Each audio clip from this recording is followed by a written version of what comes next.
Hey guys, just wanted to point out something that was pointed out to me actually by Carrie during office hours, so thanks Carrie for pointing this out to me.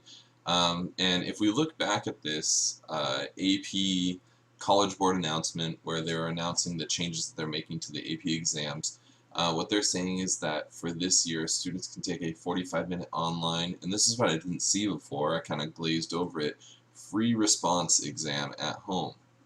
So what this is telling us for Computer Science A is that there's not going to be a multiple choice component. It's all free response. And also, our normal free response test for the AP CSA is an hour and a half for 4 free response questions. So it's pretty safe to say that we're probably going to have 2 free response questions that you have to answer on this test. So if you recall previously, there were 4 free response questions, and we knew exactly what those questions were going to be. The first one was some sort of method implementation using strings or integers, probably using something like loops or conditionals. And so that was what we would call maybe a method implementation. Right? The second problem was a class design problem where you would have to implement a class, instance variables, constructor, methods, class declaration, all that kind of stuff. The third question is dealing with arrays or array lists, and the fourth question is two-dimensional arrays. Well, they've removed two-dimensional arrays as a topic on the exams, so it's safe to say that there's not going to be a two-dimensional array question on your exam. So that leaves 3 possible question types, and they're probably going to ask 2. So what we're going to do from here on out is we're going to be reviewing mainly those 3 question types. Now there's still a lot in there, okay, because the first one could involve conditionals or for loops. We've already reviewed that.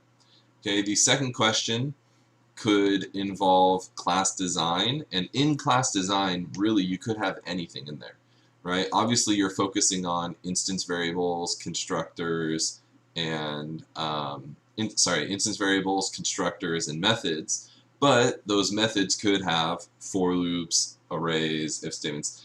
It's not likely to have arrays because the third problem type is an array problem type, array or array list. So class design is probably more focusing on things like integers and strings again. But they could also give you another class and then use what we call dependency, where you're creating a class that uses objects from another class. And we'll get into that, but we also have gone over objects. So really the last concept that we need to review is arrays and array lists. So we're going to complete that this week. I'm going to post an arrays review video and an array list review video. But we're not going to be focusing on the multiple choice components. Right? We're going to focus more on the free response components. So we're going to have these 2 videos that are going to go over arrays and array lists. And then for the rest of the school closure, we're going to be focusing on reviewing for the free response. So we're going to go back and look at if statements and for loops with the kind of scope of it, like how do we write these inside of a free response question? What do the free response questions look like? So we'll have more assignments and office hours, but probably not as many videos since there aren't like concept review. But the videos that I do make will probably going over specific problems or problem types just to help you to get a little bit more help and be prepared for the AP exam. But this kind of narrows even more what we have to study for, right? We're not looking at recursion probably because recursion is not on the free response portion of the AP exam, and recursion was removed anyways, right? So recursion was removed, inheritance was removed, and two-dimensional arrays were removed from the AP exam. So we're focusing mainly on conditionals, loops, objects, class design, arrays, and array lists. Those are the things that we're really focusing on and reviewing for. So because that's what we really need to focus on for our review, that's what I'm going to start assigning so that you have targeted practice and stuff that's actually going to help you. So we're going to start with some videos to help us review those concepts, look at specific problem types, and then really the biggest help is we're going to be doing some actual application problems.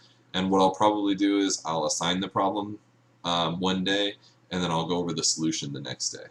And I'll continue to do that throughout the school closure.